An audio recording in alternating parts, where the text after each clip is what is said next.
Nous débattons d'une proposition de loi qui vise à instaurer le renouvellement automatique des titres de séjour longue durée.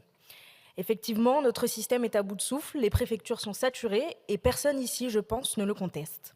Les chiffres sont d'ailleurs implacables. En 2024, ce sont près de 900 000 titres de séjour qui ont été renouvelés, dans un système déjà engorgé et où les dysfonctionnements de la plateforme ANEF ne font qu'accentuer ce phénomène. Mais mes chers collègues, la question n'est pas de nier la situation, la question est de voir les erreurs politiques qui ont mené et d'y répondre. Et c'est précisément là que se loge notre désaccord profond avec ce texte. Car la réponse que vous proposez n'est pas une réponse pragmatique, ni même administrative. C'est une réponse idéologique qui consiste à tirer d'un dysfonctionnement matériel une conclusion politique radicale, supprimer un contrôle et considérer que le renouvellement de titres de séjour doit devenir automatique, sauf si l'État parvient à démontrer le contraire. Autrement dit, au lieu de réparer les services, vous renoncez au contrôle. Pourtant, les données montrent exactement l'inverse de votre narration. En 2024, le taux de refus des titres de longue durée était de 0,8% pour les cartes pluriannuelles et de 0,5% pour les cartes de résident, ce qui est extrêmement faible. Ce qui signifie très clairement que le problème n'est ni l'arbitraire, ni la sévérité excessive, ou encore un État qui multiplierait les refus. Le problème, c'est la machine administrative, trop lente, trop complexe, trop fragile. Et ce problème-là, votre texte ne le règle absolument pas.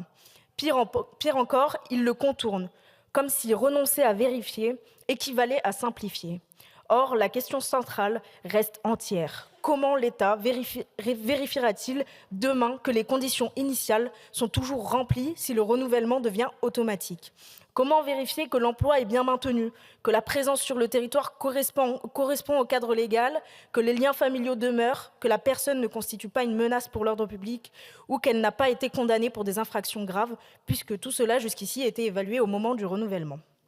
Votre texte part du principe que tout titulaire d'un titre de longue durée est irréprochable, sans exception, comme si aucun ne pouvait perdre son emploi ou commettre un délit.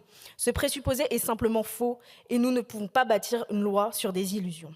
Car l'accès à un titre de séjour n'est pas absolu, ni infini. Vous voulez supprimer le contrôle du renouvellement. En réalité, vous êtes à deux doigts de créer le concept de nationalité. Votre texte n'apporte pas la solution. Il crée l'illusion de la simplicité au prix d'une réalité dangereuse. L'affaiblissement du contrôle, donc de la crédibilité de notre politique migratoire déjà à rude épreuve. Le rôle du législateur n'est pas de masquer les problèmes administratifs derrière des artifices idéologiques, car si les préfectures sont submergées, c'est parce qu'il y a trop de demandes. Cette proposition de loi est à contre-courant de ce que veulent les Français, ce qui n'est pas étonnant venant de la part du Parti socialiste qui ne représente plus personne, mais vous proposez plus de titres de séjour là où les Français veulent moins d'immigration. C'est pourquoi le groupe UDR votera contre.